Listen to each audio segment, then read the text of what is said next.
আমরা বাবার দায়িত্ব কখনো কোনো মেয়েই ঘাড়ে নিতে পারি না, ঠিকঠাক তাদের দায়িত্ব আমরা কখনো পালন করতে পারি না। হ্যালো ভিউয়ার্স, আসসালামু আলাইকুম।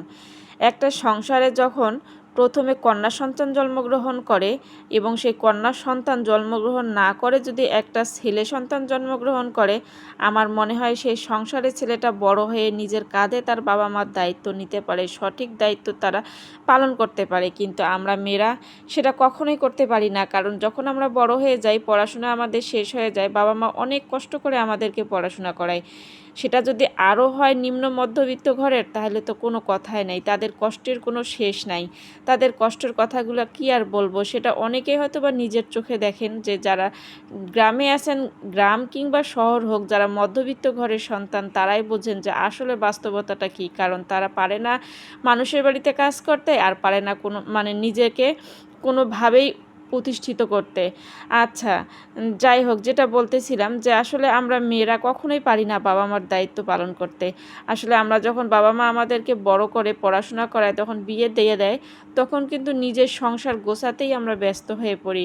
তখন এক যখন বিয়ে হয়ে যায়, তখন দেখা যায় বাচ্চা কাচ্চা হয়ে যায়, নিজের সংসারের প্রতি মনোযোগ দিতে হয়।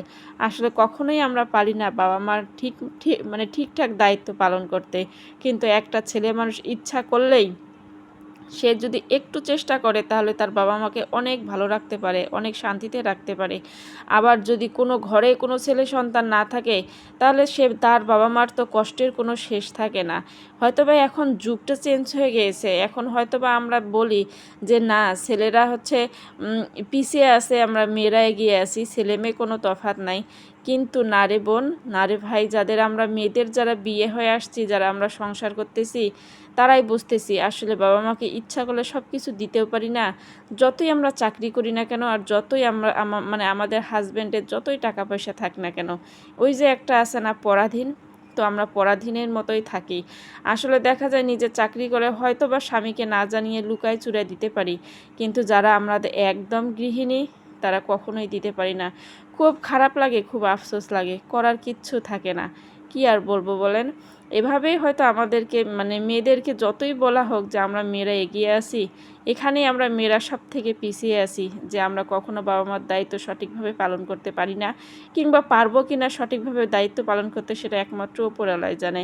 আপনাদের সঙ্গে গল্প করতে করতে আজকে আমার একদম রান্নাগুলো একদম শেষের দিকে হয়ে গেছে। পুঁই শাক, আলু আর হচ্ছে মসুরির ডাল একসঙ্গে রান্না করে নিয়েছি, একটু ঝোল করে। তারপর হচ্ছে এটি কি মাছ বলে, মাছের নামটা আমি সঠিক বলতে পারবো না।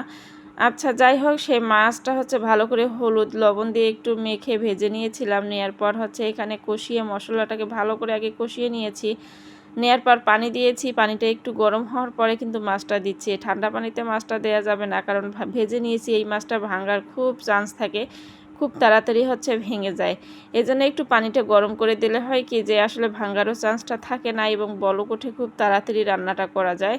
কাটা বেশি এই মাছে, কিন্তু খেতে অনেক মজা লাগে, আমার কাছে ভালো লাগে। হয়তো বা অনেকে বলবেন যে এই মাছ আমরা খাই না, ভাই আমরা খাই, আমি খাই। আজকের ভিডিও এই পর্যন্ত, সবাই ভালো থাকবেন, আল্লাহ হাফেজ।